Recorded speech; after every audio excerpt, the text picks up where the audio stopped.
Good evening. Welcome. Let's hope we have no audio issues or video issues tonight. Welcome to my new setup. I'm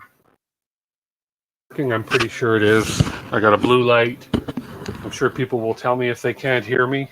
It's been done before. So yeah, I just last 2 days I set all this up. Set up a couple different cameras, tried to get my lights just right. So we'll see. But yeah, so good evening, everybody who's on so far, which is non-fam, Tron. And just so you know, I've got a monitor right here on the desk beside me, which if you see me look over here a lot, just because I'm checking out the camera angles and the chat. And we have Joe Velasco here. Good evening. Jerry, hello, how are you? Gary, Radmaster, Kirian. And that's it so far. Yes, awesome, wonderful. So we have 8 people on so far. We'll give people just a second to get on. People that will get the notification that this stream went live. Audio and video are okay. Thanks, non-fam. Perfect. Yeah, this is, you're used to seeing me sit behind me there where my other desk is. And this is just sort of my bench area. Now, this looks tiny. When I look at it over here on the camera, it looks really tiny, but it's actually pretty big. I don't need this keyboard anymore. I was just using this to type some messages out. So I'm going to throw the keyboard back here, just out of the way, and this mouse can go off to the side. We'll throw it on the hot plate of the Q5 here. So yeah, it's been quite a week. Been working on trying to keep up with the other folks in my group, like you, Jerry, printing the parts for the new BR2U droid. So it's been maybe too low on your chest. As you move your arm, it drops. Oh, okay. Well, here, let me move that up just a little bit more, and we'll see what happens there. Hopefully that works. I'm trying to find a little better microphone, but we'll see what happens. But anyway, so I've got this. I've got a few camera angles here tonight. I'm trying. So I got this main one right here. I've got one off to the side, which I'm calling my bench side camera right there. I can move that one around a little bit. I've got my close-up camera, which right now is just focusing on my Prusa. And then I've got the overhead camera. And this is the box. I've been working on this stuff, oh gosh, all weekend. This is all the parts so far for that new droid build we're doing, the BR2U.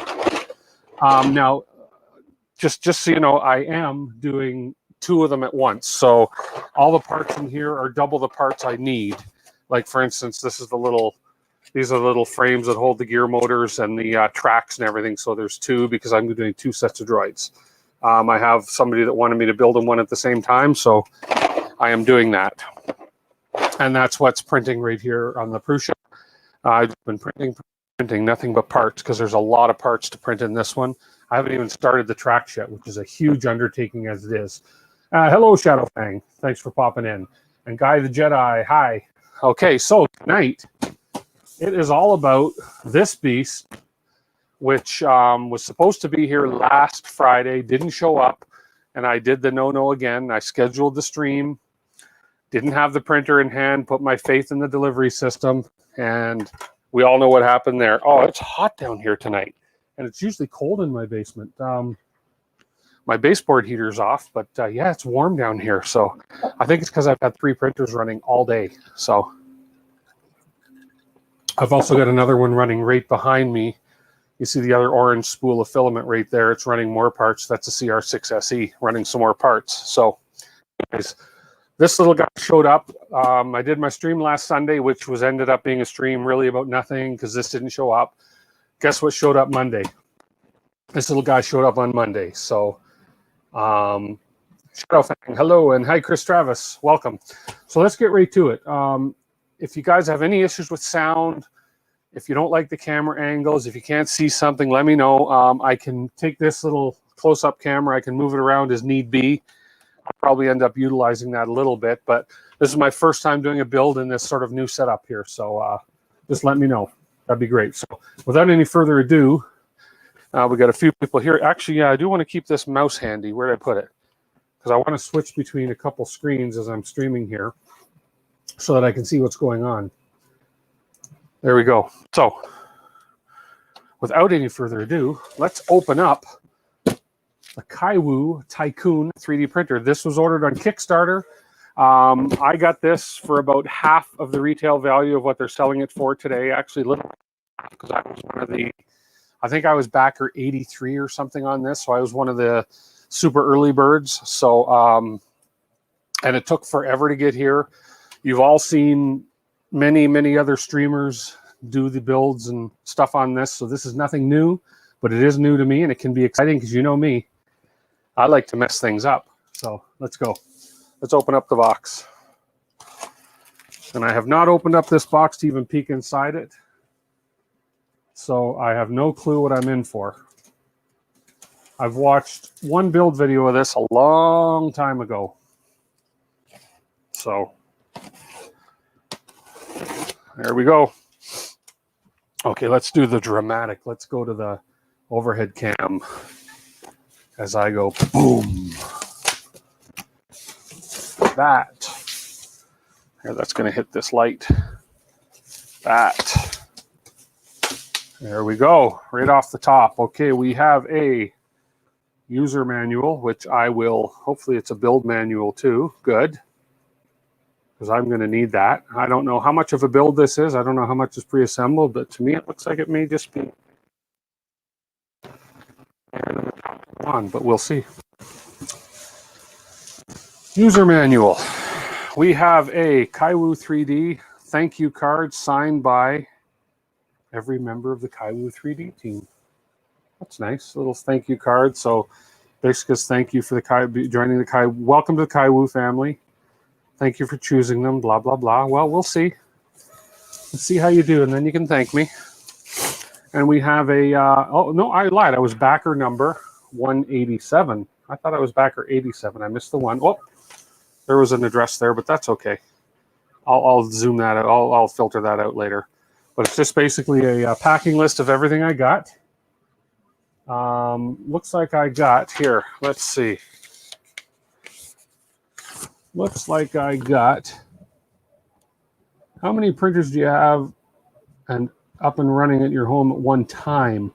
I have printing up and running, printing at one time. I have the ability right now to have, let's see, we'll just stop and answer this question. Ender 3 V2, not running at the moment. I have my Prusa MK3 here. I have the Prusa Mini just over back here, which was running today. I have the Q5, so there's 1, 2, 3, 4. I have the CR6 SE, which is printing right now. There's 5. I have a Rock 3 over there, which I'm selling actually, but it is runnable. But really, any given time, I have 4 or 5 printers running. Today, I had 4 printers running parts for the Droid. So, yeah, yippee Kywoo. I like it. But I am getting rid of some of my printers. I need to make room. I eventually want to jump on the Voron wagon and do a Voron build. But I do need to get rid of some of my printers because some of them I'm just not using. So I'm going to be selling some for very good deals to anybody local. And I may even give away 1 or 2. So we'll see. But it's going to have to be local because I'm not going to pay to ship these anywhere. So, and let's, no, not the close. Let's get back to the overhead camera. So this is a product list of what I've got. So I have the Tycoon 3D printer, 200.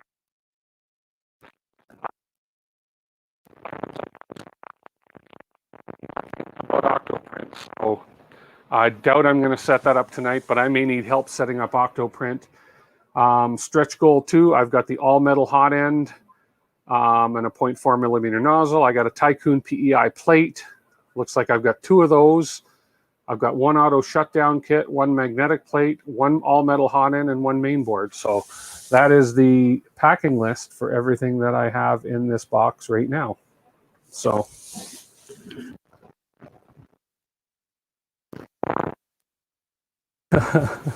and audio cutting in and out. Oh, the audio's cutting in and out. Oh, that sucks. Okay, you know what? I'm going to put this right there. I think it's because it's on my shirt. There, I've just, so what I did here, I took the microphone off my shirt. I put it right to the right of me right here. Let me know if that works. And I can't turn the gain up anymore. The gain is up full. So, okay, good. Thanks for letting me know that, Joe. Okay, anyways, let's keep going on this. Let's get the overhead again. So we have our flexible PEI sheet here with a magnetic base on it. Okay, there's one. We have a second flexible PEI sheet with a magnetic base. Okay, and then we have, this looks like their standard. I hate these plates. This looks like their standard. It's like the old Creality plastic. These things, it's okay for one or two prints. I hate those plates. This is not going to be touching this printer to begin with. And then we have a glass plate. So this isn't bad if it works. The glass isn't bad, but I prefer, personally, I prefer the flexible steel plates. So yeah. Okay. Okay, then we lift the first layer of styrofoam. Whoops, don't hit my light when I throw it away. I love the color. I love the yellow color. This is, the camera is not doing this justice. Let's see if the close-up camera does it any more justice. That's a beautiful color. It's more of an orangey yellow than it's showing on the camera. We do the close-up. Yeah, the close-up camera does a little bit more justice, but that's a beautiful color. Now you can, you're not seeing some of the orange that's in that, but that's very bright. I like that. Anyways, back to the overhead. I digress. I get sort of distracted the odd time. Cute little 200-gram spool, 250-gram, whatever they said, spool of white filament. Very well vacuum sealed. It's great. Okay, better than having that useless piece. And then we have what looks like an accessory box. Let's see what we get for accessories here. Spool holder. Those of you who have been following this printer a little bit, they had a different kind of spool holder at one point. This is much better than they had. Believe me, they just had some rollers on top of it, and there was issues with spools falling off of it. Anyways, looks like we have some feet for the base of it. So please cross the base first, then screw the foot pads. Please cross the base first, then screw the foot pads. Okay, well, I'm sure we'll figure out what that's about. I'm hoping there's 2 more feet somewhere because we have 2 feet, and I'm sure this thing needs 4.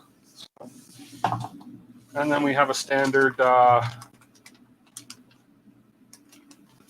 just a standard kit. It's got the snippers, looks like a few spare parts, like a spare sensor, spare end stop sensor there, USB cable, USB reader, some clips for clipping that glass bed onto the build plate.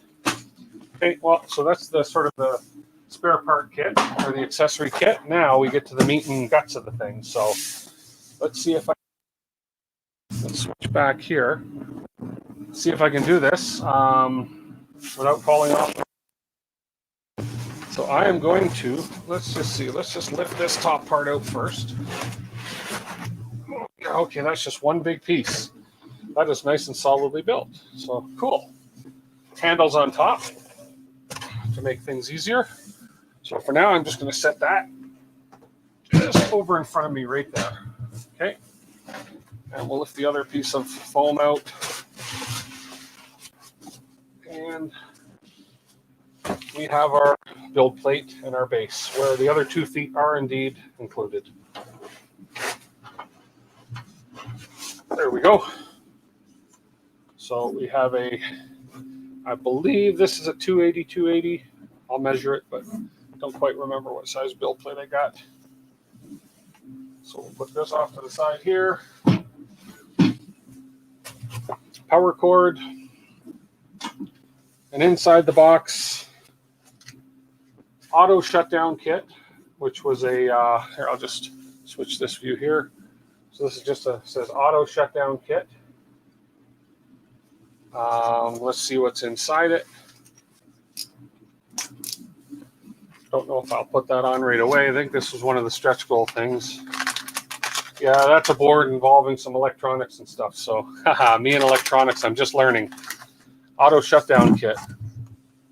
Then we have main board for Tycoon. I'm assuming there's a main board in there, but I'm assuming they also just sent me another main board. So this looks like it is a custom main board, because I don't see any names, but there we go.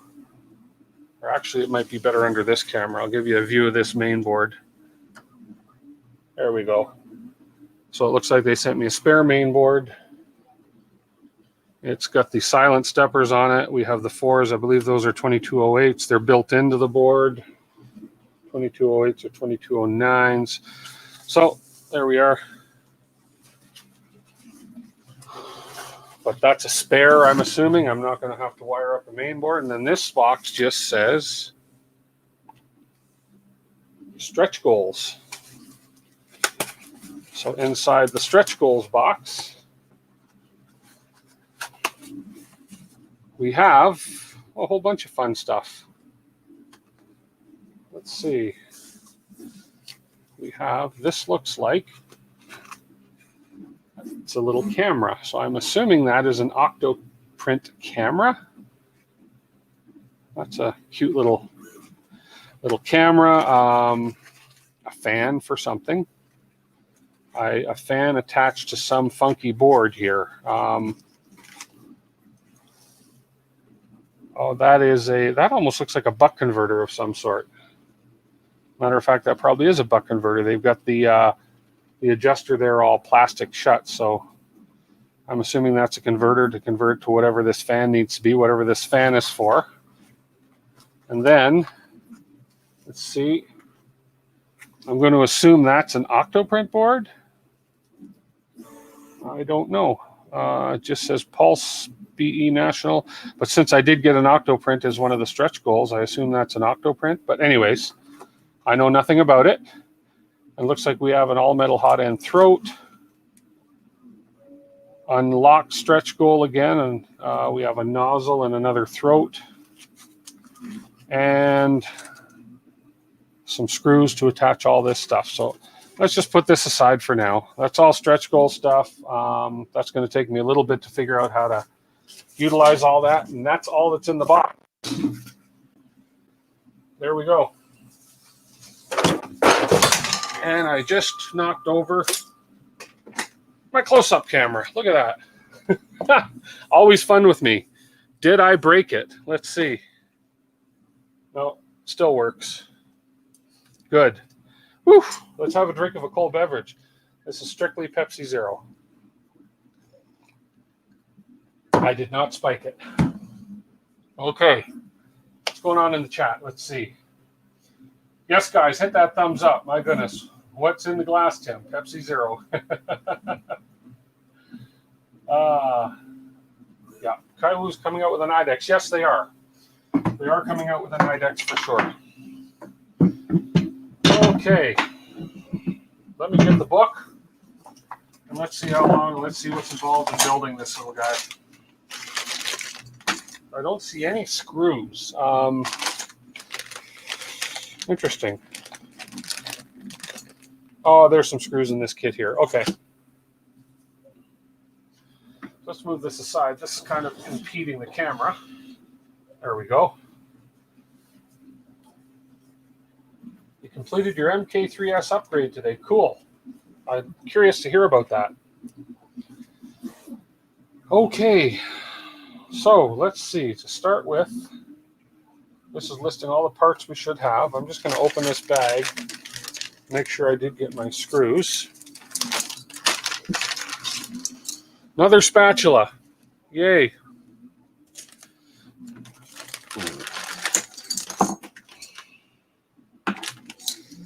These clips I shouldn't need because I'm going to use the flexible build plate. Let's just see that I got my screws in here. Let's see. Okay, there's my 4 bolts that they're listing, MK5s by 25 millimeters. Some zip ties, my acupuncture needle to perform my brain surgery with next. Tiny little screwdriver, Allen keys, a USB cable. It looks like USB-C or mini USB, whatever that one is.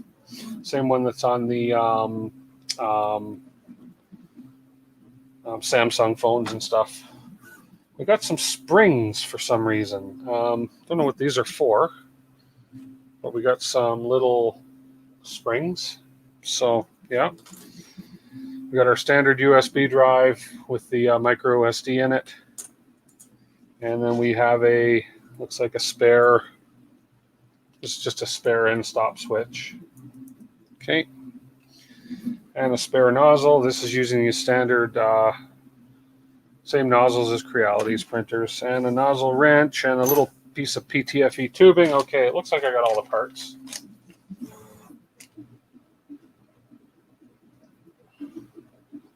Was what your eyes or my camera? What did you see, Travis? Did it go blurry? Probably. Okay. Belt tensioning springs. Yes, that's exactly what they are. That's what it says. This belt looks kind of funky,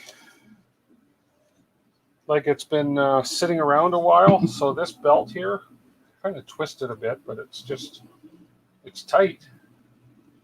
But it feels like it's bent. But we'll see. Should be good though. Okay, so let's see what we got to do first. Man, it's hot down here. Whoa! Either that or I'm nervous, but I'm not nervous anymore. I'm just hot. So we got to install the base. I've shown in picture 1. Pick up the base with a foot mat towards the front. Slide the base through the gantry frame from the front of the body. Next, fit the body and base together using 4 M525 screws as shown in picture 2. Love the instructions, but hey, here we go. So this is where we're at here. Looks like I got to flip this thing on its side, slide the body base through, which is why they haven't put the other 2 feet on. Whoops. And then secure it with the 4 M5 screws. So let's see what happens. Let's try that. Blurry for a second or two. Could very well be. If it was this camera, it could very well be, because it's just it's got an autofocus. Okay. So according to that, we're going to take this. Why did I put the book away? I have to look at the pictures. It's all about seeing the pictures for me. Okay. So it looks like I have to have this on the side with this facing me like that. Okay. I'm not going to get into the guts of it right yet. I just want to do this build. I don't know how long it's going to take. Let me get these wires out of the way. And so obviously this is the front. And then it says to slide this base in to where? Like this. Okay. And then the holes are supposed to be, I see.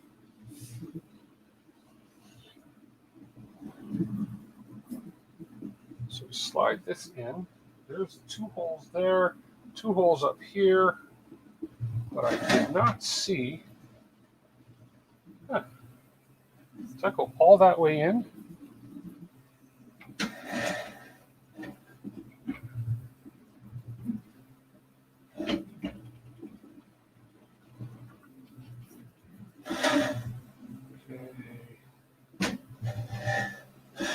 Oh, I see. Oh, there they are, right there and there.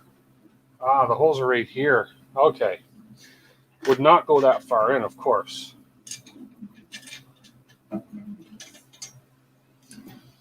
So it looks like these are going to be 5mm key.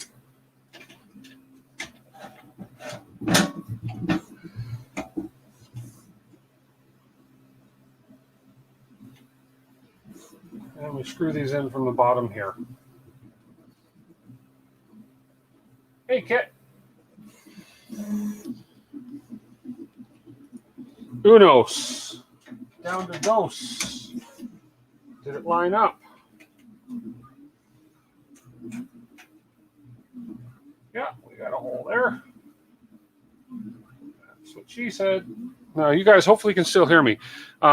Maybe if I move this mic a little higher. There we go.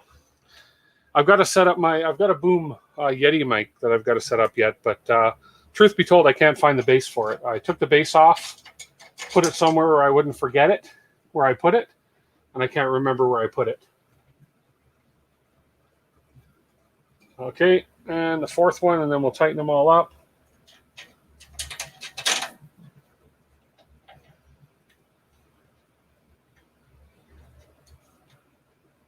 Okay, now let's snug them.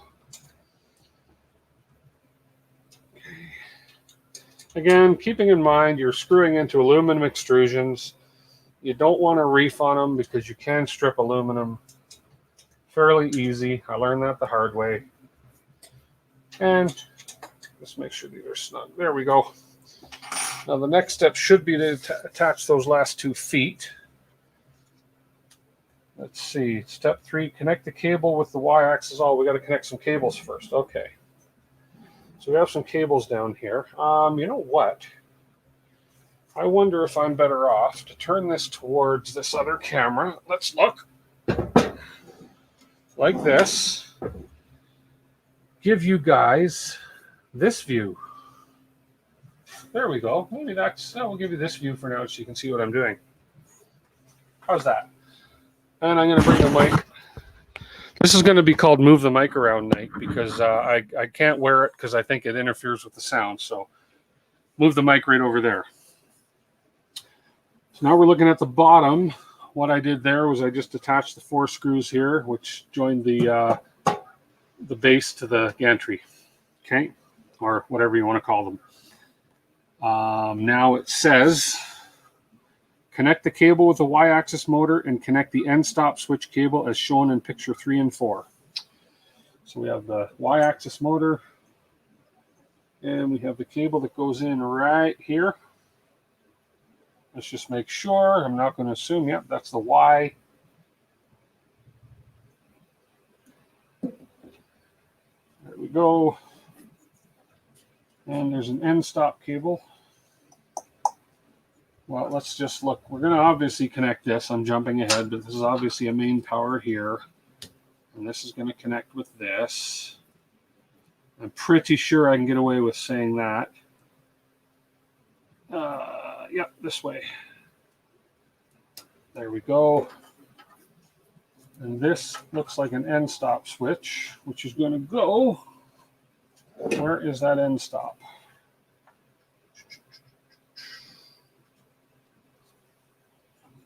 Let's see. Right up here, way up here. Okay. So the end stop is way up here.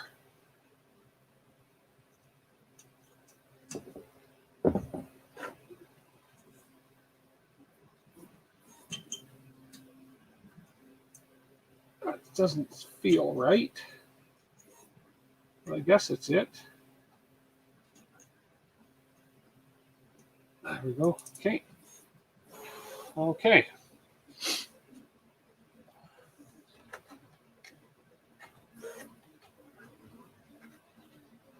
It's too bad I don't have some kind of machine that can make it.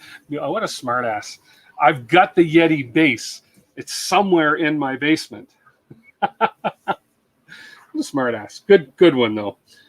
Then connect the hotbed heating wire and thermistor wire. I just did that. Install 2 foot leveling pads.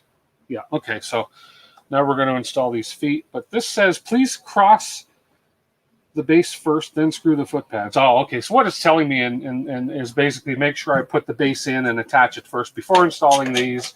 Because if I install these and then try and put it in, it won't work. So that's all it was saying. So these guys just go in, thread it up right in here. Wow. You can see when they tap that, you can see it right through the holes, right through the side of the aluminum extrusion. It's good to print a second base that has a higher lift from the desk. But my Yeti mic, I've got, yeah, that's true. But I also have one of these guys on my mic. Because I was getting vibration from the desk. So I put one of these guys, an anti-vibration doomer thingy on it. So, yeah. But yeah, I could always get that a little higher off the desk. I had it on a boom, but I'm using the boom for my overhead camera right now. So, boom, boom, boom. Even brighter than the moon, moon, moon. Yeah. Name that tune. No, please don't. Make sure those are tight. Snug that foot in. Those wires. I don't like how close those are to the belt, so I'm going to use one of the zip ties, which I probably should anyways, and it probably tells me to. But I'm going to zip tie this to this extrusion so it's not going to chance rubbing on the belt. Because electronics rubbing on a belt, probably not good. Hello, tripod. So we'll screw that foot in. And while I got it down here, oh, that's a skimpy little zip tie. Let me go grab a zip tie, folks. Where did I put them? Here we are. I'll just bring the package of zip ties over because I'll probably need a couple. But I'm just going to zip tie this wire to this extrusion because I don't want it rubbing on that. I don't want it rubbing on the belt. And we'll just cut this off. Now, it may tell me to do that anyways, but hey. Okay, so the bottom looks like it's all intact. Install foot leveling pads as shown in picture 7. Fix the filament holder on the top of the profile. Okay, so we can turn this up now. Okay. So here we go. We'll use the handles. And there we go. Okay, this camera is sort of interfering. You're seeing the top of my monitor there. Wonder if I bring this. Here, let's try this. Sorry for the funky angle here, guys, but hey, what the heck, it's live. And what if I did something like, come on. Oops, drop the mic. Live, I love live crap. Sorry, guys. No, this isn't going to work. Okay, this isn't going to work. So, let me MacGyver something here. See if I can get this camera.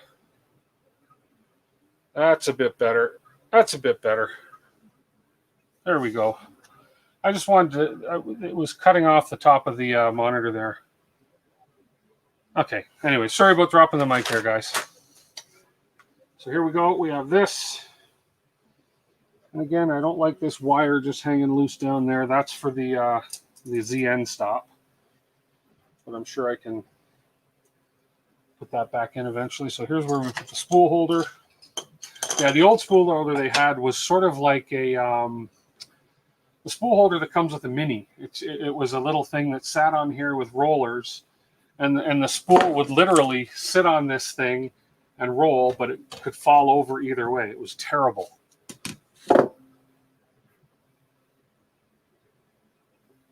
I do want to tell you to stop saying sorry, but the accent gets you every time. Okay, I won't say sorry so much. It happens, but I just hate when I drop the mic and yada, yada, yada. But you know what? Stuff happens, right? Thank you. I appreciate the understanding. Anyways, okay, so let's get the filament holder on here. So they've gone to the standard filament holder, which is so much better. Now this they're saying to put on the front one. The one on the front one, yeah, I guess because it's a direct drive and it's going to feed in directly straight down. So we'll put it on the front. I guess it doesn't matter where. And we'll snuggle this on. Snuggle this on. Just your standard T-nuts. I guess that's okay there. I don't know. We'll see. But I can always move this around if I need to. I don't know. It shows it doesn't say whether it goes in the middle or not. Anyways. And of course, Did I put that on backwards? No, it's not on backwards according to the picture. So, and this little guy, just like that. There we go. Is that all there is to the build? It seems. Well, something's. Ah, okay. So that cable I tied up down there out of the way, I can't. There we go. I'll take that off because that impedes the movement of the bed. There we go. As long as that's not going to rub on that belt. Well, and I guess it's okay. Although I wouldn't mind tying it off right there. I don't like the way it's flopping, and it's still hitting that one belt. Anyways, so that to me is a little bit of a design flaw right there. You don't know if you can see it. Let me see. So what I'm saying, I don't have much reach on this thing. What I'm saying is, let's see, right down here. So this belt, which is the heat bed belt, and then you have your X belt going across here. So this belt right now is actually rubbing. You can see that belt is rubbing on that X belt. But I'm guessing though that if this is up a little bit more, it shouldn't interfere with that X belt, because as that comes forward, it's pulling that belt forward. So maybe I won't worry about it. I just don't like how close it's sitting there. Just being anal. Hey, Llama. Okay, that's that, and that's that. Okay, next. I've got the filament holder installed. Install the tempered glass platform. I don't think so. Well, maybe I'll do the tempered glass as the new one. See, something's rubbing there. When I pull that forward, something is... it's just the extent of the belt right here. So I'm hearing a noise. When I pull that bed forward, this belt is just rubbing down there, but it's the casing that's rubbing, so I'm not going to worry about it too much. There we go. Okay. Well, let's put the tempered glass plate on. Let's start with that anyways. Then I'll put a... then I'll go ahead and put the flexible build system on after.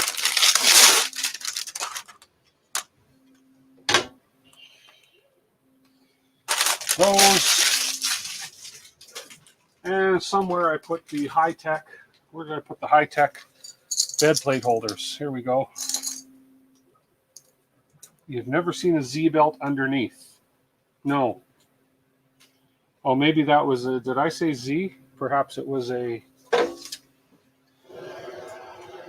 X. Maybe it's X. This does run on a linear rail for the X-axis. And then it's running on the dual rod rails and lead screws for the Z-axis. I'll show you inside there. So there is the interior. So we have a rod and a linear Z-axis rail. And then we have the linear rail, which looks like it's got a lot of grease on it for the X-axis. Then obviously inside on the other side here, whoop. Here, turn the light on there, it'll help. We have the second Z-axis rod and threaded rod, and it's got a ton of grease on it. Wow, they've really greased this thing up good. Anyways, wow. Lots of grease. Grease is the word. Oh, that's the Z-axis belt to keep both sides equal on the bottom. I see what you're saying. Oh, that's the Z-axis timing belt. Okay, my bad. Down here, you're right. You're right. That is the Z-axis timing belt. It's below. Usually you see that up above. This one is below. So obviously the stepper motors have a doomer thingy coming out of the bottom where the belt is joining them. Okay, interesting. That is right, because yeah, the X-axis belt is right here. Yeah. Yeah, see? Newbie, what can I say? So let's clip this on, these high-tech bed clips. Motors up top. Usually the Z belt is on the top. Now the motors for the Z axis are, if I go to my close-up cam again, and let's turn that light on. The motors for the Z axis are right down here. Right underneath there are the motors for the Z axis. So those are the screws that are holding the motor mounts in. And then underneath, if I get this way down, let's see if I can get way down in there. How far down can I get this? Let's see.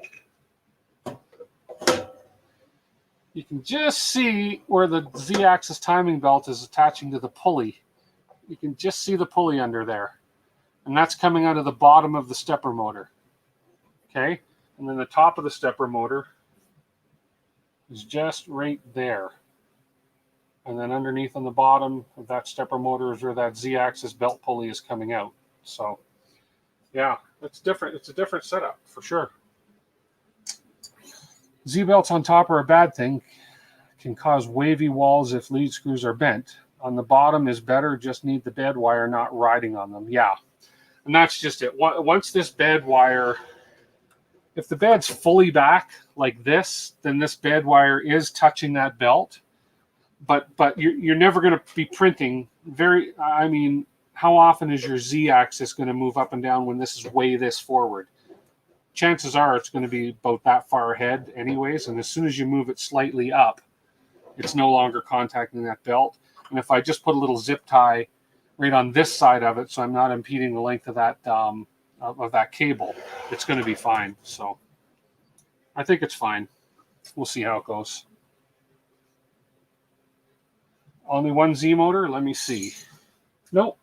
There is two. If I go back over this way, let's just get you guys a view in here on the other side. So here is the other side. Sorry about the camera work, but on the other side, there is, you can see the pulley there for the other Z-axis side. The other side, I can't quite get underneath here, but you can see down there, there's the other stepper motor for the Z-axis on the other side. Same thing, there's a pulley coming out of the bottom of it. So yeah, this has dual motors for the Z-axis, and they're tied in at the bottom. So there we go. So dual motors, so one motor on each side for the Z. Yeah. And all the belts seem like they're tensioned really well right now. That is home, so all the time. So let's see what happens. We'll see. I may just have to do a little bit of cable management, tightening up on that. So we'll see. So let's clip this bed in place. As I say, I'm going to put the flexible bed on eventually. But we'll just go with the glass bed it came with, because I believe the flexible beds were add-on stretch goals. I think when you buy the machine, it comes with a glass bed by default. So that's what we'll do by default, is use the glass bed. So, yeah. Another drink. I'm starting to cool off a bit now, thank goodness. I turned our furnace was set at 20. I turned it down to 16 because we don't need 20 degrees this time of year here. That's Celsius, just so you know. Okay, I think that's it. Install the tempered glass plate, and now we get to plug it in. So fortunately, I have a nice handy. Here, let's switch here. Main. I have I've installed like a semi-permanent power supply on my workbench here for cases like this. So what I'm going to do is I'm going to make the main camera, and we'll put the side camera on the side here so you guys can see it. Let me get rid of that. Where's my mouse? Let me get rid of that little DWIT logo so it doesn't interfere with this camera here. I believe I just got to go click this right here. There we go. Perfect. There we go. Okay, so the power on this thing is in the back on this side right here. So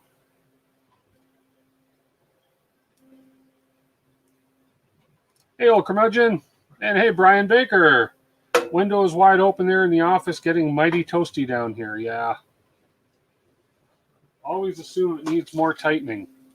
Yeah, of course. So let's plug this power guy in here, and let's come around and pick a power plug, any power plug. There we go. Okay, we'll switch to this guy.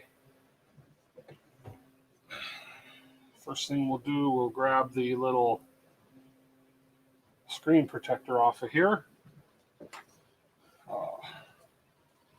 There we go. Now, let's make sure powering on is the next thing. Connect the power cord, turn the power switch to I, turn the printer on, and O for off. I for on and O for off. Makes sense. Do not disconnect the power cord while the machine is powered on. Okay, good to know. Okay. It's bad when I see the APC power bar and say, I too shop at Costco. Yeah, how'd you know that came from there? Yeah, of course it did. Okay, power on. Show me something in the screen. Okay, what did I forget? Of course I forgot this. I don't have to show you guys. You guys all know this, but you never know who might not. Right back here. Switch the camera. On the very back where the power goes in. Right back here, this hole here. Yeah, I just noticed that, Brian. Every time I turn one of these on, it doesn't come on. That's the first thing that comes to mind. So right back here. Whoops. There we go. They've cleverly hidden, and with big yellow words that I so much ignored, didn't switch it to the voltage. So there we go. Switching the voltage up to 110 from 220. Now if we come back here, now power supply, light up screen. I hear noises. I heard a BL Touch go. So close to the bed though, she was like clunk, clunk, clunk, clunk. And we have a screen, and the screen says tool, so it's calling me a tool. It says tool, settings, and printing. So without further ado, they don't give you much instructions on how to do anything at this point on. All they do is tell you what the interface says. Let me skip by a couple pages here. Gives you printing time. Okay, here we go. Use the 3D printer. Home and auto level the heated bed. So after the printing powered on, there are 3 options on the screen: tool, home, and all. And that's not true. It says tool, settings, and printing. So their manual is kind of like, yeah. Oh, no. Okay. I'm jumping ahead of myself here. I am a tool. So what it wants me to do is press tool. Oh, very responsive touchscreen, and no annoying beep when you touch it. I hate when you go beep, beep, beep, beep, beep. Okay, tool, home, and all. So it's going to home. It's got the cool LED, which is coming from the BL Touch. I don't think it's a genuine BL Touch. Okay, we're homing. Homing, and it homes to the middle of the bed. No, yes it does. And the BL Touch deploys, or whatever you want to call that. It's their own homing system, their own leveling system. That Z motor is kind of loud. That's not really the most silent printer, but that's okay. I'm not worried about the noise. I mean, silent's nice, but like the fact that you can't hear that Prusa running in the background at all. Okay, so we're homed. We are homed. After homing is finished, I'm going to read the instructions thoroughly, so I don't. Hey, Paul, how you doing? What's Brian say? Do you know that the blue side cutters that come with the printers are for? Why cutting the damn buzzer off the board? Where did I put them? Yeah, I had some blue side cutters. These ones. I actually wore a pair of these out today. I wore a pair of these out. Probably one of my first ones started to break through here. So when I would squeeze, it would dig into my fingers. I threw them out. I've got more of these than we can shake a stick at. Okay. The printer needs to be auto-leveled whenever the nozzle or printing surface, whenever the printing bed is changed. Yes. Okay. So let's preheat. We're going to preheat before auto-leveling. Remember, kids. Print preheating parameters can be set in the slicing software. Yeah, tools, preheat, extrusion 1, or hotbed. So let's go tools. Let's go back to home. Back to home, tool, preheat. We will preheat in 10-degree increments. And the extruder, let's go up to, let's preheat it, the extruder to, since I got no filament, we'll just go to 210 to do the leveling. Okay. And then we touch the extruder, we preheat the heat bed, preheat that to 60. Close. No? Oh, close resets everything. Okay. I don't know why they don't say reset. 60 and the bed 210, and we'll go back and back. Doesn't tell me, this home screen doesn't do anything. Doesn't tell me anything about temperature. Go to settings. Let's go back. Let's go tool. I've got to stay on preheat so I can see where the temperatures are at. Yep, there we go. So the bed is warming and the nozzle is, yeah, the nozzle's warming. Okay. So they've got quite a unique, it looks like quite a unique, let me bring this other camera up front while this is heating. Yeah, it is scary when you want it to be silent. There's no such thing as 100% silent. You can hear it, even if it's just the vibration you're hearing. So it's got quite a unique hot end on this thing. Are you going to focus for me, or do I have to hit this button? There we go. So it's a direct drive hot end. So right here is a filament sensor, filament runout sensor. Man, this camera picks up all the dust and everything in here. And then, of course, we have the filament path right in here, which leads directly into the throat of the nozzle of the hot end. And then we've got this little knob for turning the filament. But this is like a very, very, very short path to the hot end, and it's, I don't know if the one that's on there right now is all metal, but I did get the all metal upgrade, which they did send me a couple pieces for. So it looks like they had gray filament in here last. So it's kind of it's a very small, compact hot end. And let's get you a little close-up view down here to the there's the BL Touch, or it's their, it looks like whatever their cloned BL Touch is here. Come on, focus. There we are. That's a bit bright. There's a quick look in behind. There's how it's connected to the linear rail. That's the BL Touch. And then right underneath, we have the hot end, the nozzle with a sock on it. Very similar looking sock to the CR6SE. So, and then there's the part cooling fan coming out of the back there. So rather than a fan on the side, it looks like it's coming right out of the back there. So anyways, oh, kind of different. I'll get into a more detailed look at this thing on another stream, but for now, I just want to see how it runs. Okay, so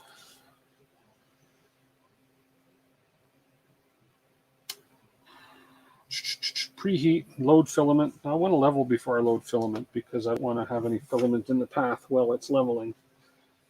Let me see how I can auto level. I wonder if it's, I have to send that G code every time for auto leveling, or if this is a thing where I can auto level it once.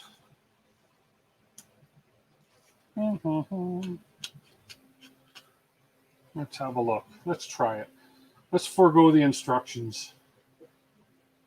And let's go auto level. Just push the button that said auto level. We'll see what it does. We use Holman. What kind of belts does it have? It says 2GT belt. Probably just cheap belts. I remember Brian was talking about belts on the first layer stream today. Either Brian or Richard were talking about the quality of the belts. This one definitely doesn't have any red stuff on it.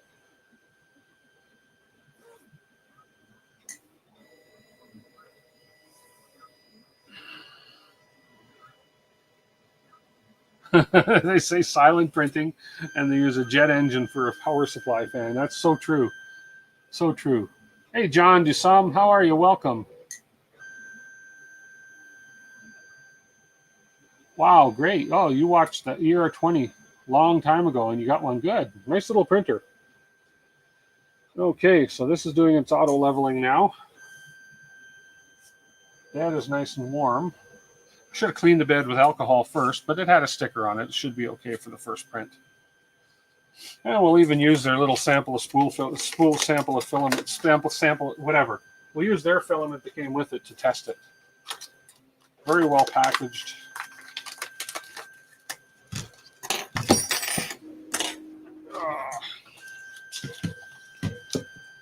Hey, Maker Viking. It's cute. That is so cute. That would only last 1 or 2 parts for the droid parts I'm printing, but hey, still cute. It's got quite a sheen to it, actually, for a, I'm assuming it's PLA. It doesn't say on it, but I'm assuming it's PLA.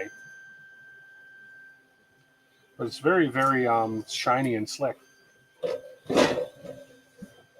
And I'm going to have to obviously just print what's on the card that came with it because I don't have any slicer profile set up for this yet. As a matter of fact, I haven't even looked into that yet. I usually do that before a stream to see what slicer profile I would use and so forth, but I just didn't have a chance to do that. I was busy setting all this mess up. So here we go. That looks like it's right off to the side here. Let me show you off to the side while this is leveling. We have what looks like on the side, right here. Man, my autofocus is berserk. So we have a USB port here. We have a micro SD port here, and then there's a large port here. I assume that's even too big for an SD card, I believe. Or is it? Do I have an SD card handy? I do. Would this be an SD card slot? Yeah, I guess it would be. Yeah, I guess it is. SD, micro SD, and SD, and a USB. Now, up here, apparently up on the top here, somewhere up here is where the octopi or whatever that thing, octoprint sort of thing goes up on this end with the camera. But I have not figured that out at all yet. So something I got to work on and learn is, since I got the kit, it was one of the stretch goals. So, and it cost me nothing extra. So I should really learn how to use the octopi. Slot on, that is the slot on the side of the LCD, Mark, or Brian. Yes, for sure. Yep, that's on the side of the LCD screen. Slot is right here, and that's a full-size SD card. And then the micro SD is up here. I'm assuming because this is what came with the printer that we're going to print from a micro SD card, or this has Wi-Fi enabled in it as well. So this is like all the technology in one. Okay, we finished the auto leveling. We'll get some. Let's do the Z height adjustment here. This has got such a different looking menu. Let's just see what they say about that here. I'm not going to load the filament until I get my Z-axis offset set.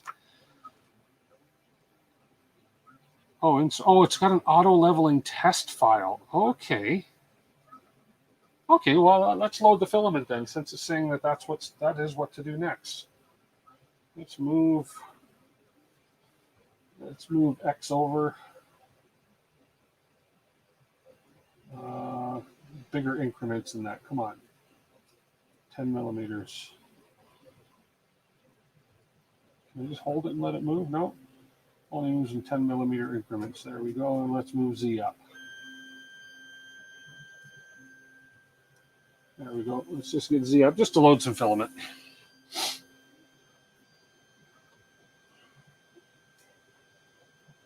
You had the Octopi on your Ender 3. You took it off. Not a fan. Yeah, I've never used Octo, so it came free with this thing as a stretch goal. So we'll see. The camera, what I'm really interested in, to be honest, with the Octopi is the time-lapse camera thing. So I don't know the quality of the stuff that came with this. In all honesty, let's see, where was it? Auto shutdown kit, main board for Tycoon. Where did the other box go that I had? Oh, right over here. Oh, way over here. My first opinion, when I look at this and I see something that looks like this, I think, man, that is so cheap looking, it's plastic. But I'm sure that's just the little Octopi camera just stuck in some fancy looking plastic case to make it look like a camera. So we'll see. And I'm assuming this is the Octopi board. It's got a little antenna on it, or maybe this is the Wi-Fi board. Again, I have no clue. So no instructions, nothing came with all this little kit. So we'll see what happens. Okay, let's load some filament.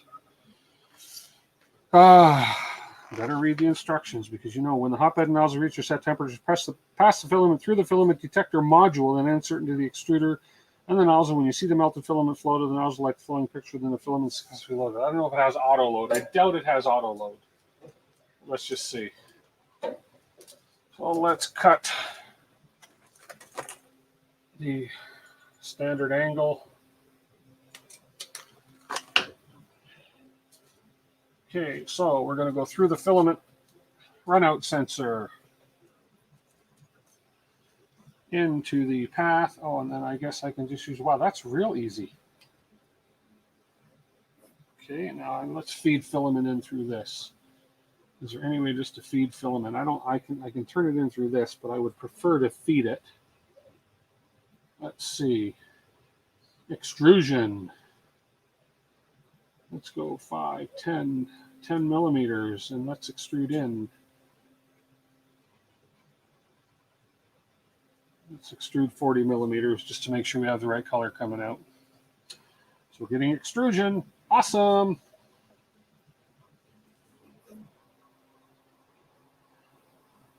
Wi-Fi board, yeah.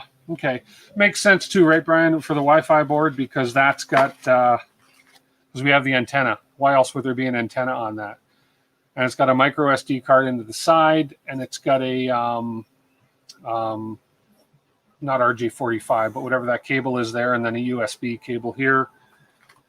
This also came with a fan attached to a buck converter, which I'm going to assume is used to cool that Wi-Fi board or something. But it's supposed to have Octo, I don't know. Anyways, whatever. We'll figure all that out later. And as I showed earlier, it came with a spare main board. So, which to me is good, or does that mean, man, these main boards are going to blow, so you're going to need a spare one sooner than later? I don't know, but maybe that's good for another printer. And then an auto.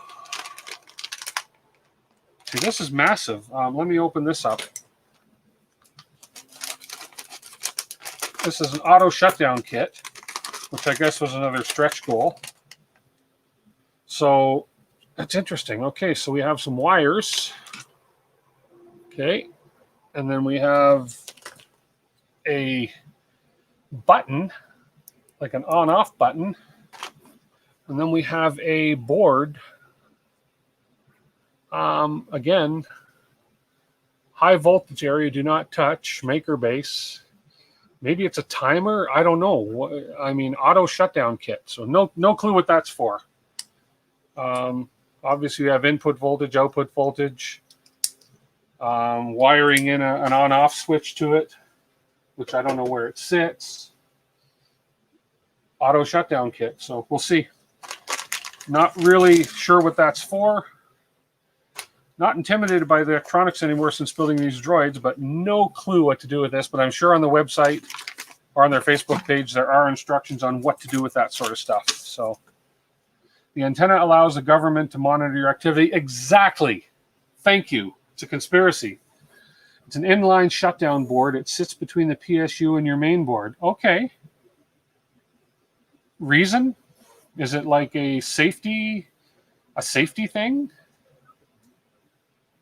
Yeah, no, I think the documentation, if I'm not mistaken, something here or something I read on the Kickstarter campaign is pointing me to their website to get all this documentation, but why not include it? Or at least include something in here in case I'm a clueless idiot. No comments, stop. And I don't, and there's something in here that says go to this site, or throw something in this package that says for information on how to hook up and use, go to this website or download this document. So if I was a useless idiot, I'd be like, I don't know what this is for. I could get in trouble trying to hook it up, not knowing what I'm doing. So anyways, we have purged filament. Apparently on this SD card, there is a file called auto leveling test. So let's go. Let's put it in. Upside down as always. I often wonder, why can't they make these things so they go in the right way up? Anyways, let's go back, printing, system volume xyz.g. There's nothing that says system volume. Is that okay? Loading. Something's lacking here. Here, let me pop that out.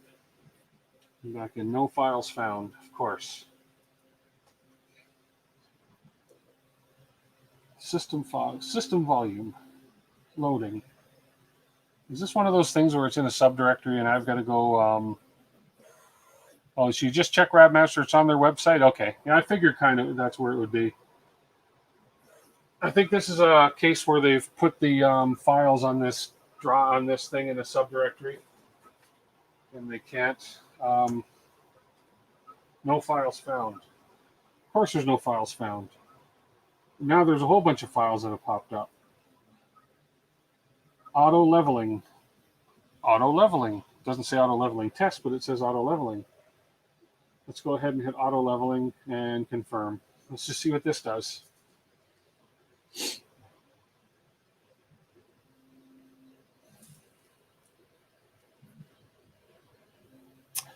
When printing the first layer, look at how well the model attaches to the hotbed. Adjust the Z offset appropriately. When the filament cannot be attached to the printing platform, click Z to lower the nozzle, Z plus to raise the nozzle. Yeah, okay.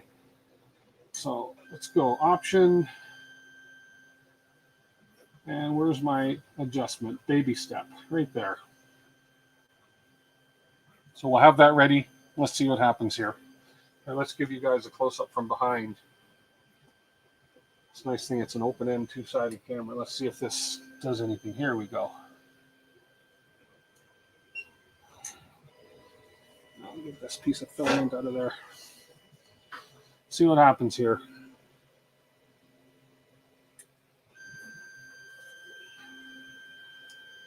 Come on, a little lower. There we go. That's not a bad view for you guys.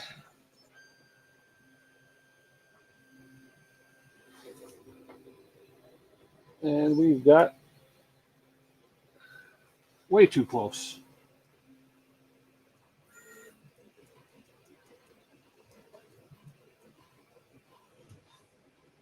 There we go. A little closer now. It's not telling me how far I am moving it. There we go. Z now is minus 2.28. Are we sticking? We are not sticking. And it's possible I had to clean this bed. There we go. Just adjusting this down a little bit. There we go. I can switch back to this camera. So there's just a little Z up and plus and minus adjustment here. So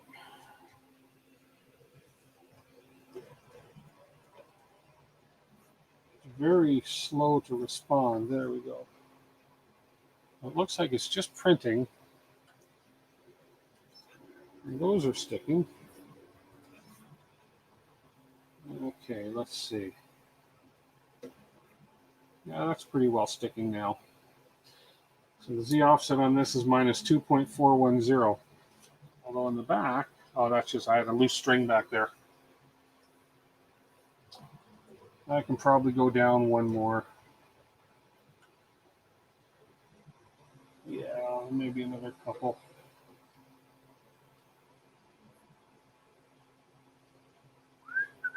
No. No what? Hey, Mark. What are you knowing, Jerry? Oh, we're sticking. I probably should have cleaned the bed, but it's sticking anyways. I don't know how long this print goes or if this is just going to go until I'm happy with it. All it's called is an auto leveling test.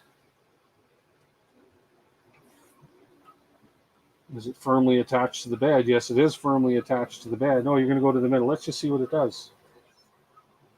We're just going to keep going. Oh, it's going to go around the outside. I see. There we go. Okay, yeah, it's firmly attached to the bed.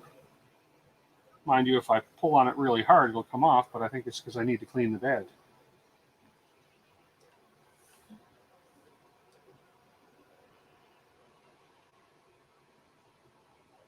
Yep, okay. I'm assuming I can just stop the test now. You're just going to keep going until I say yeah.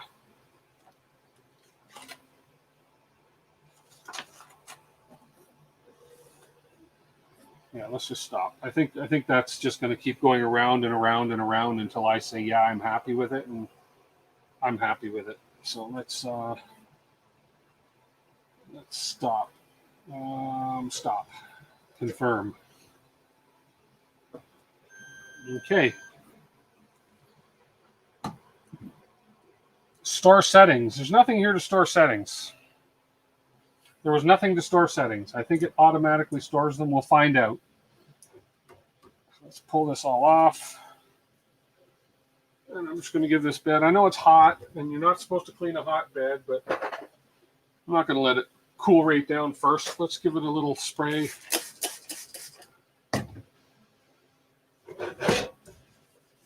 Although one thing I will say is don't ever do that and then sniff hot alcohol. Oof, it's strong. Cleans the hairs out of your nose. Okay, I'm going to move this printer back a little bit and take a little drink here. Well, how are we doing for time? It's only 7:11. That's not bad. Let's move this back a little without hitting my Mr. Prusa there. Right about, I don't want to interfere with Prusa. And see if I can get this camera off to the front here a little, which I can. There we go. Let's start a test print. Let's see what else they got on here for a test print now that I got this thing all leveled and got my Z axis all set up. No clue what we're printing here. 1G, 2G, 3G, 4G, 5G. Auto level, bird whistle. Bird whistle. Should I print a bird whistle? There's a Cura Simplify 3D on their website. For this, okay. Cura and Simplify 3D. What about a Prusa? Probably not. I've got Cura Simplify 3D. Pretty much every slicer in the going. I definitely need to do a time lapse of this machine printing a space shuttle. It looks so much like a NASA facility. It does, doesn't it? Yeah. Let's just print bird whistle. Let's see what a bird whistle is. Oh, we have ghost. Oh, 30 minutes. Oh, we have a ghost print for 30 minutes. It's the only one that has a time on it. Let's do ghost. What the heck, and confirm. Let's print a ghost. It's a scary thought, pun intended, but we'll print a ghost. And we will switch to this camera so that you'll have a close-up view of what's printing and a view of me talking. Or hang on, do I have main side, main top, main close-up? Now let's do this. First of all, let's go back to this one so you can see this thing start up. So we printing main ghost. Let's see. This is such an interesting user interface to get used to. Let me show you this here. All right, let's, I don't know what, this thing has lost its ability to autofocus. There we go. So, oh, sorry for all the light. There we go. There's the main interface after you print. So it's telling me the time lapsed or the time gone by. It's giving me the temperatures. So this is printing it at 200 with a bed of 55. I'm just going to leave it. That's their defaults for their files. And I think somewhere it's going to eventually tell me the time left to print. Yeah, that's a little better focused, except if I take my hand away from there, it's a nasty glare. I don't have any sticky notes I could put up there, but I can always just block you guys from that glare like this. And then under option, while it's printing, I can adjust the temperature, the fan. Looks like I can change filament. I can adjust the print speed. Manual, I assume that's going to be power it off manually. Okay, Llama, thanks for popping in. Much appreciated. Baby stepping, which makes sense, and more. What's under more? More. Oh, that's interesting. Under more, maybe when it starts printing, it's going to give me some information, because right now under more, there's nothing except the back button.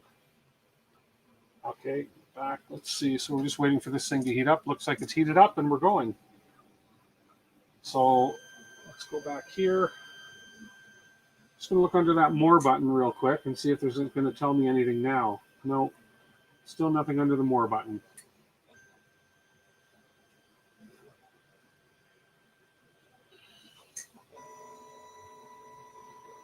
Let's give you guys a close-up view of this thing starting now. Oh, I gotta get rid of that. Where's my tweezers? Before it starts. Come on, come on, come on. There we go.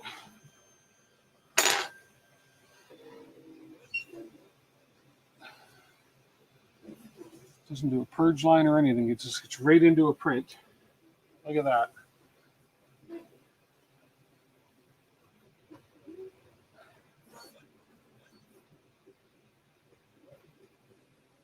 Oh, cool. It's fast. First layer there.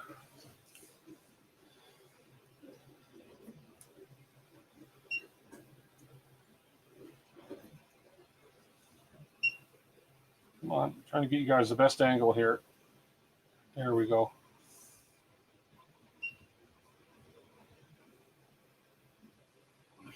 Now, option, more, nothing. So that submenu's got nothing under it. Yeah. I don't want to touch that manual button because it looks like it's a stop button, and anything that looks like a stop button, that may mean to cancel the print, although no, there's a stop button on the front on the main screen. So there we go. So let's switch to this one here. So we'll keep you guys that close-up view. So yeah, this is printing away. It was pretty quick, simple setup. It's got the next page in the manual. It has the wiring schematics for the main board, which is kind of nice. It's great to see.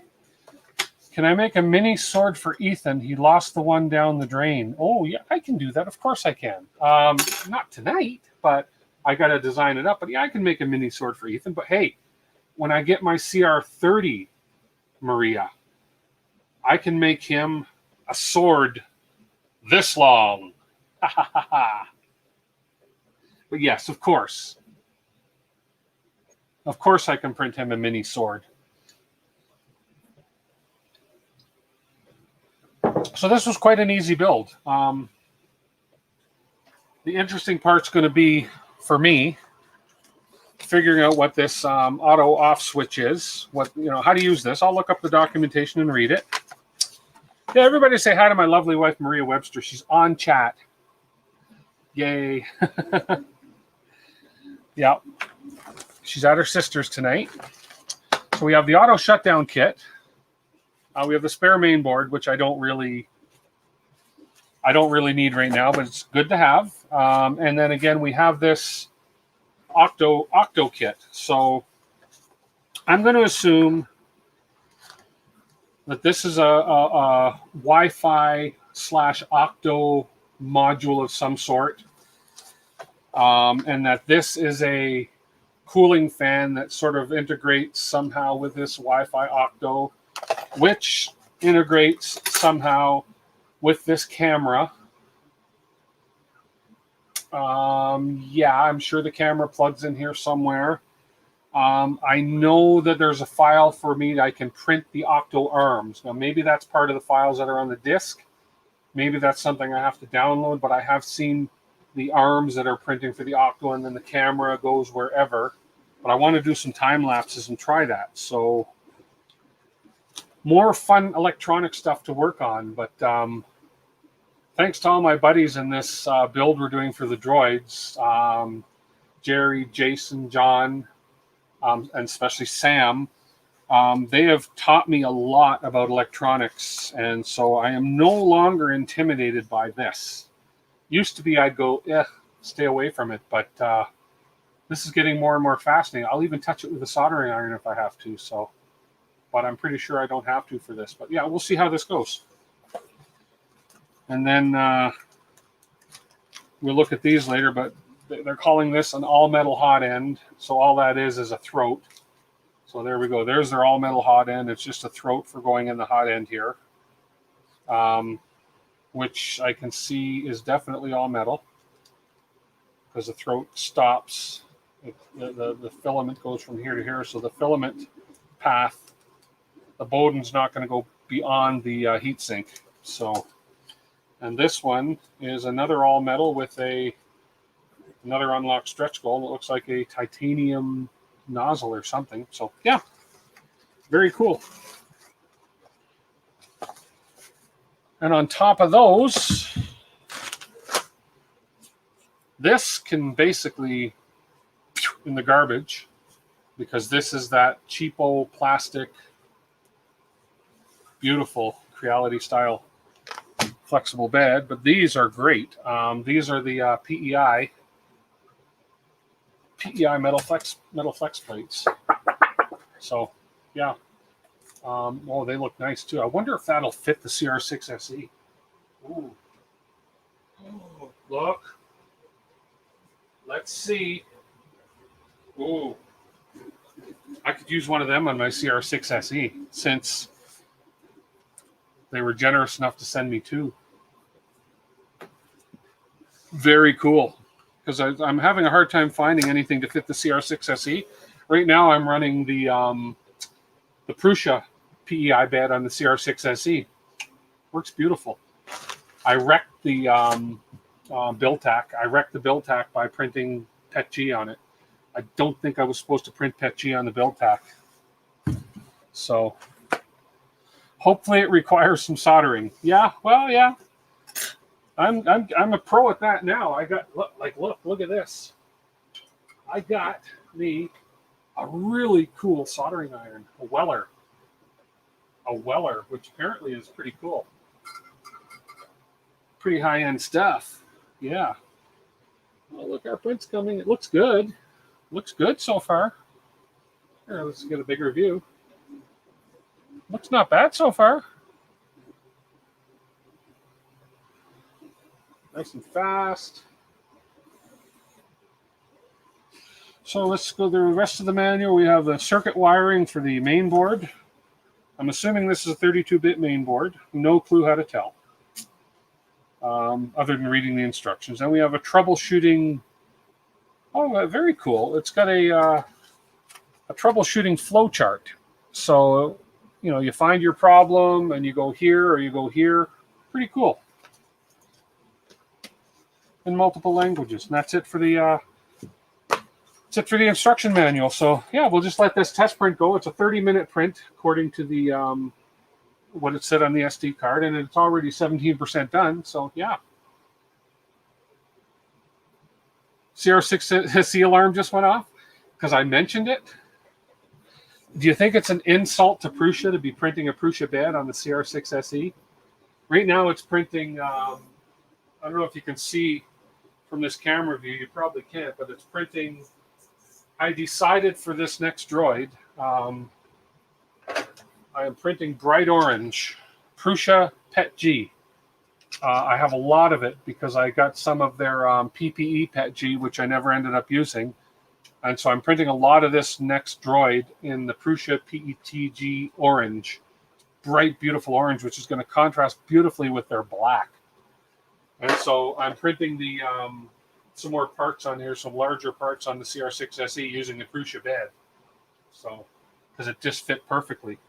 And as I say, I wrecked the Build-Tac bed. So this is really kind of a unique machine, and I kind of like it so far. We'll see how the print quality is in the long run. So some of the highlights that I've noticed just without reading the specs so far is we have for those of you who just joined, we have a dual Z-axis inside here. Let me show this other camera view. It might be a little easier to see. So yeah, so we have a dual Z-axis. Now, and the Z-axis or Z-axis, however you guys want to hear it, they're synchronized with the belt, but it's not synchronized at the top. Okay, so let me move this camera up here. Just because, do I have the light on here? Bright. These rods, they're synchronized, but not at the top. So the Z runs on the smooth rod and the threaded rod, but they're synchronized underneath. So there's a stepper motor for that side of the Z-axis. And you have to trust me, there's one, right there. You can just see it down there for this side as well. And then below, that's the stepper motor for the X. But down below, there's another stepper motor for the Z.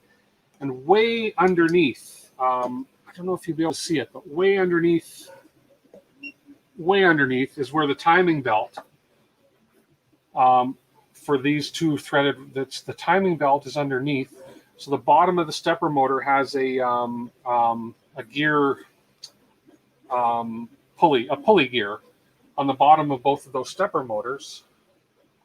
So on the bottom of those stepper motors is a pulley gear, and the timing belt is underneath. So it's not affecting, I think it was somebody earlier said that, yeah, you don't want the timing belt up top because if you have warped rods, it's going to cause a little bit of an issue. So yeah, it's pretty cool that they've done that way. That's kind of a unique way to see that. I've never seen that before. And then if we look in here, it's a direct drive extruder. I'll take the cover off eventually, but it looks like it's a very, very short filament pass. So we have the runout sensor right there. And then underneath, they've incorporated, it's almost like the heat sink is the bottom half of the extruder, if I'm seeing that correctly. So the bottom half of the extruder is also the heat sink. So the heat sink, or the feeder, say. So the heat sink and the feeder are one piece. And then with the nozzle coming out at the bottom. So I'm going to take that apart later. Maybe I'll do it on another separate stream where I show the insides of these things. Because I definitely want to have a look under here and see what we have. Apparently it's a Meanwell power supply. I want to confirm that at a later date. But yeah, it's got some pretty neat parts in it. So I can't see, let's see, without, I think, I can't see the name of the power supply, but it's supposed to be a Meanwell. So maybe we'll do a stream where you guys can laugh at me as I try to hook up the Octoprint and so forth. So if I get the instructions, and then that, you just got home, you resume my video, the first thing you hear is CR6 SE. It's all about the timing. See, it's trying to tell you something, tripod. It's all about the timing. I mean, that cannot be by coincidence. So the universe is yelling at you. Okay. Let's get back to the close-up. Let's see how we're doing on the build here, on the print. Don't need the light on.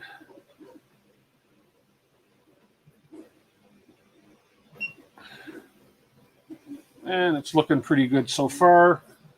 Don't know what it's going to end up. It looks like it might just end up being a little keychain. It just said Ghost. And we are 42% finished.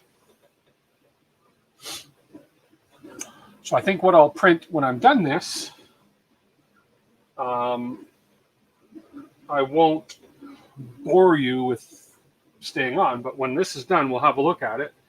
Then I think I'll print a couple droid parts on it and see how they go. It seems to be a pretty fast printer. Like, it's printing pretty quick. And somebody earlier mentioned that I can get the profiles on Simplify 3D. So I will look up those profiles and see.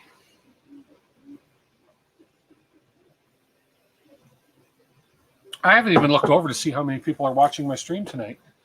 Looks like 24. Okay, good. Cool. 26, 24. And I got 24 thumbs up. Awesome. Wonderful. Thank you, guys. So incredibly awesome. I was a little bit shocked. One of my streams I did, oh gosh, this has to be months ago, because it was a stream where I was comparing the Kywoo, not the Kywoo, the Kywoo KP3S printer to the Prusa Mini. And all I was doing was saying, here's what the Prusa Mini does, here's what the KP3S Kywoo does.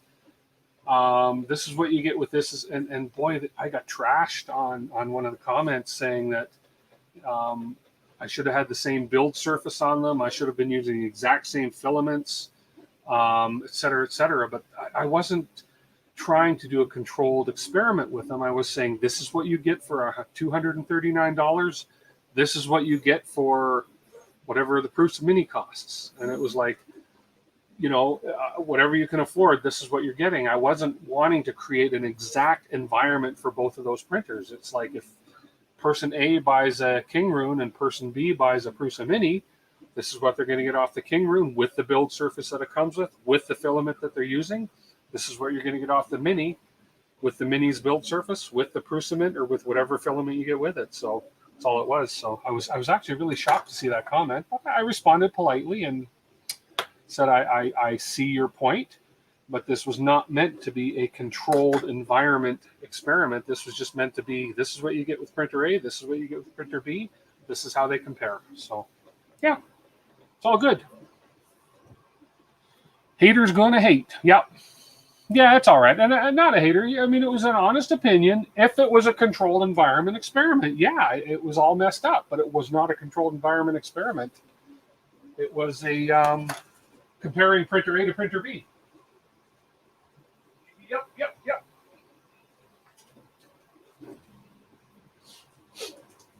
Okay, well, so it's kind of good that maybe I was backer 187 on this printer, because the early releases, there were a few issues with it, including things like the filament holder, this little knob to turn the extruder knob was apparently not really well attached in the initial releases. I'm trying to remember. I believe it might have been Neary's, Chris's stream when he put this together that I watched, and which is the first and only one I've seen on this printer. And it was like, wow, but it was a pre-release version, and they took a lot of suggestions from the 3D printing community on how to improve it, and I think they've taken a lot of those suggestions and actually done a good job. So I have no clue what this sells for today in the US dollars, but I do remember looking it up a month or so ago after I got one of my updates, and yeah, my Kickstarter contribution was about less than half of what it's retailing for now. So it's one of those Kickstarter things that came to fruition and paid off. I just had to wait patiently a long time to receive the printer, and finally received it. So it's actually quite nice so far. It's nice rigid structure. So we've got the 2020s up here, two of them going across. So it's got a really solid frame to it. I've got to go through eventually and tighten up all the screws, but very solid build to it. It's heavy, not too heavy though. And then we've got 2040 extrusions down here and 2040s for the side. The linear rail, which is great on the x-axis. So yeah, I mean, there's no vibration through this thing at all as it's printing. So far, so good. The haters love your channel. I know, that sucks. But you know what? It doesn't matter. You look at the people that leave the negative comments, or the people that really bash, and look how many subscribers they have. Usually it's 0. They're just out there to do whatever, to criticize. So you know what? There's the good. You get the good. You get the bad with the good, which is just perfectly fine. I've got a couple of really big shoulders that can carry a lot, so I'm not worried at all. I just thought it was really funny. I just thought it was really funny. Thank you to Kywoo for also providing ball and Allen wrenches. They're not bad. They're pretty decent quality. I've seen some printers come where they have the flat ends, and I just don't like the flat ends. And I just end up tossing them because there's no sense hanging on to excess Allen wrenches because you know how many we have when you're into 3D printing. Too many.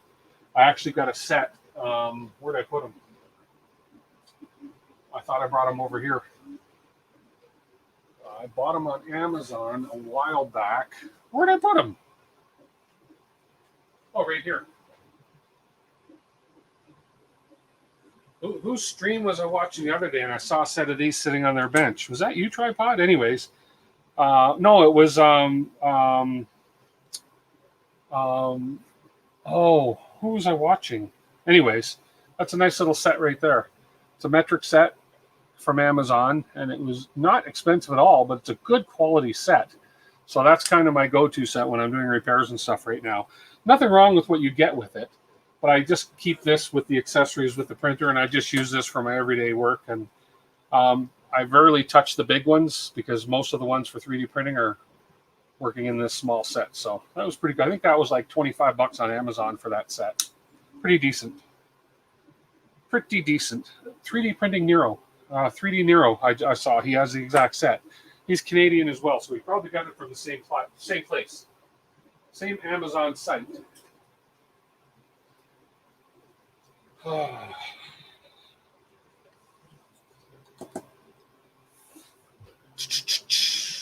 Nero, yes, that's who I saw. Thank you, Dominic. Yeah, it was Nero that I saw them on. Ball end hex strippers. Yes. I'm just catching up on the chat here. Haters leave comments which help the algorithm recommend you. I guess so. A comment's a comment. I don't mind negative comments. Hey, I've left negative comments before, and they've talked about them, and you know what? Everybody is entitled to an opinion. You have all of the hex keys in the holder still? Yes, I know. I lost one for about a week and a half, though. It drove me nuts.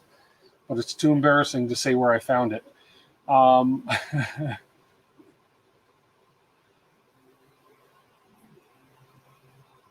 Let's see. This comment just came in a few seconds ago. Darren Thompson, sitting there watching them work. You want someone breathing down your neck while you work? You suck.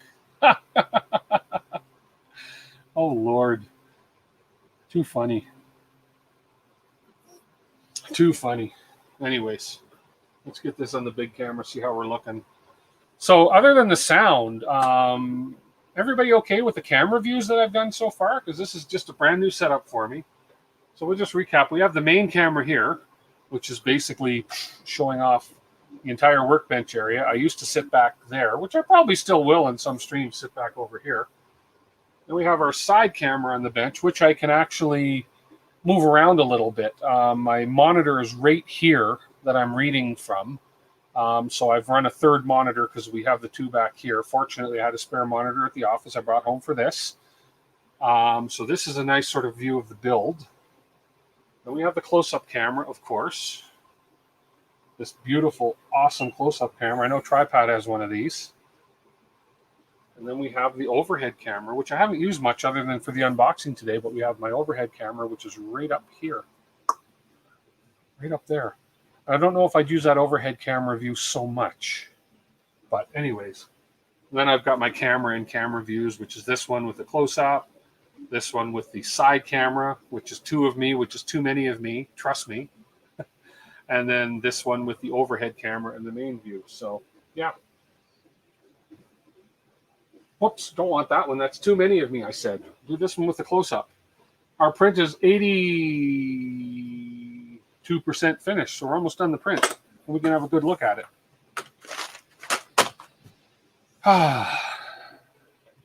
The driveway video. Aha. Hey, NLTMW. Didn't see you pop in there. You snuck in, you stealth, you. Yeah. Then I got to get the mic all fixed up. It's the mic I'm not happy with because I don't want to have to move a mic around. I want to get my Yeti mounted somewhere above me where I can just wander in this workbench area and have the Yeti pick up my sound. So Yes.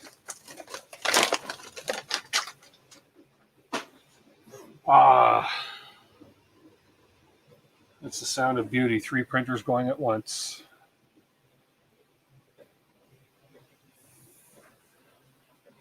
Tim has managed to have more cameras than the new smartphone. Yep. I would have, and I have actually another 1 camera. 1? There's 1 more camera I could hook up, but I don't think I don't think OBS will handle 1 more camera.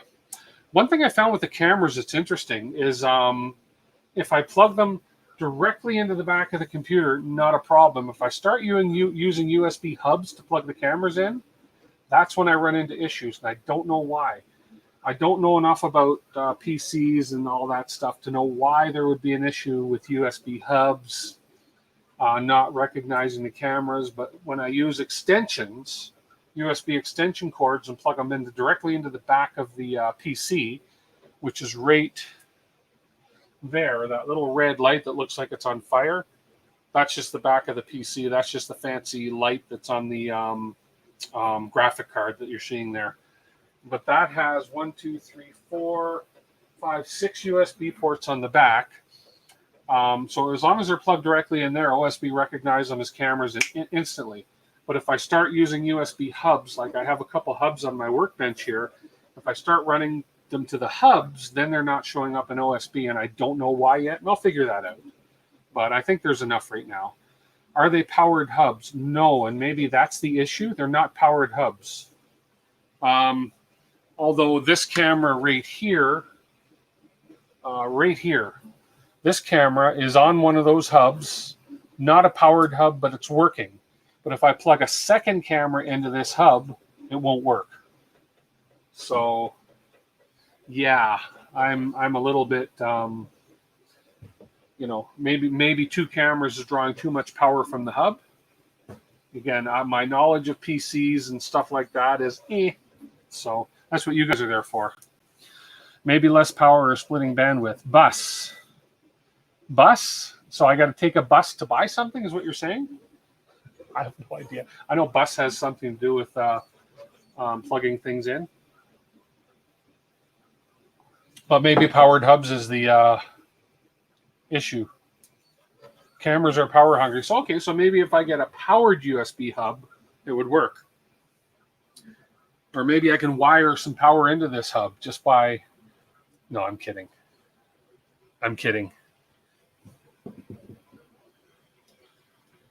So less power, splitting bandwidth. That makes so much sense. Okay, Ghost is done. It's just kind of like, oh, look. It's scary. Is that light on? No. Focus. Ghost is done. Why is it so bright? I can't. Okay, hang on. If I turn you that way, and I turn you that way, is the light on? Oh, that's way too bright. And focus. I'm going to go get something. Hang on. Just because.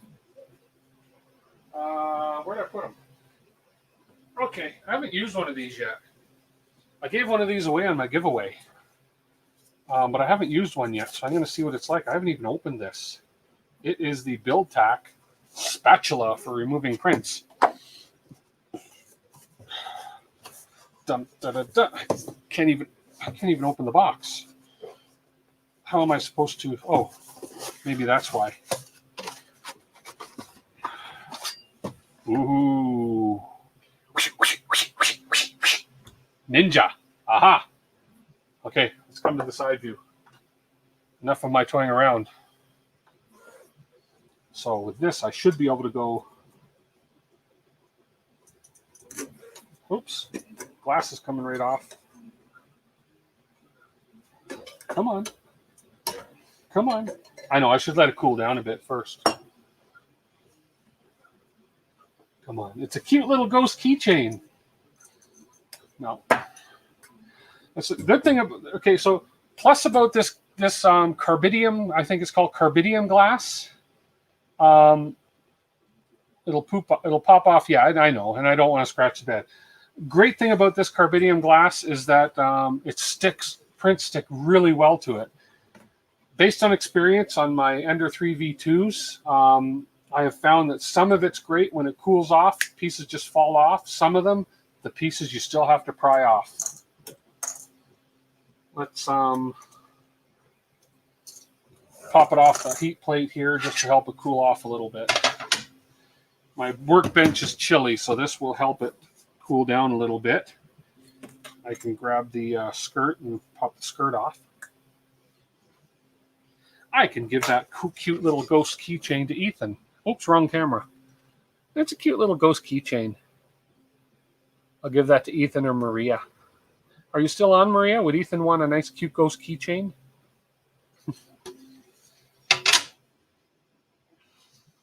But it's stuck really well to that.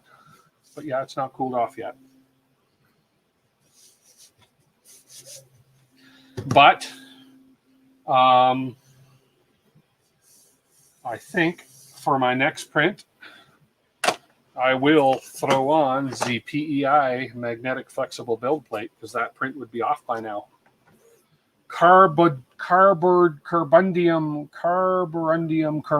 glass. Yeah, it's easy for you to say. Carborundum glass. That's just kind of like wicked. That's like, I can see myself cutting myself with this by holding one hand in front and, but as well, if you sharpen this, I mean, it's a great little weapon. I shouldn't say that. I shouldn't say that. I'm not monetized yet, so I can't be demonetized for saying that. Your glass bed took a nose. I saw that. What happened? And how? How was your glass bed held on? Was it with clips? Because that would have taken a lot of pressure to push that bed off. Wow. Like, what happened there? That sucks. But it did get saved. As I think it was Sam that said the extension cord saved it from shattering. Man. Okay, we're pretty cool now. Still not coming off easy. That's the thing. It's hit and miss with some of this glass. Like this is very cool now because my bench is cold. And so this is very cool. And that's hit and miss with some of this glass that I found is that some of it you can just go and it pops off. And others it just sticks like glue. But I also know that if I just give it a good, like that, it just flies off. So here we go. There we go. Okay, now this is white, so it's going to be hard to see. But let's go ahead and let's critique this tiny little ghost print. And my next one, I'm going to actually fill the bed with prints and see if it see what that does. But let's go to the close-up camera here. Let's focus. So the first layer is pretty decent. Look at that. That's good. It's nice, even first layer. This is really hard to judge on this print, but I don't even know what this was sliced at, but can hardly see any layer lines on this thing at all. So nice clean print around the outsides. There's some layer lines right there. That's probably about a 0.2 or maybe even a 0.14, or sorry, 0.16 layer height. I don't know, who knows. And then the top, not bad. But again, this tells me nothing about overhangs. This tells me nothing about bridging. You know, nothing. I'll have to do a benchy or something, but yeah. But you know what? It's a little ghost print. It was a 30-minute print. It's cute. It's strong. Oh, even that little, yeah, even that little keyring thing won't break off too easy. So, yeah. Not bad at all. So, first impressions, it's not a bad little printer. I mean, you can't really tell much by printing a little ghost keyring. This was mainly just to make sure that everything was operating. So I'm going to give this thing a good workout. I'm going to put the white is horrible for cameras. I just did that all curmudgeon because that's the sample that came with it. And I like to run the sample that came with it when possible, because if this is somebody's first printer and they get it in the mail and they haven't bought themselves some filament, this is what they're going to have to work with. So, but the filament ran well. I mean, I got to admit, some of the sample spool filaments I've been getting lately have been really good. So I'm going to mount this PEI flexible metal build plate on it. Came with the magnet. It's your standard 3M 300 LSE adhesive, which is great for this. And so I'm going to mount this on, and we're going to give it I'm going to print some droid parts on it and see. I may actually throw a spool of the Pet G orange on there and print some more droid parts on here and fill the bed. I'll fill the entire bed and see how it does, because a print in the middle of the bed is great, but that's not giving me an overall picture of how well the quality is throughout the whole build surface. So that is what we will do. And I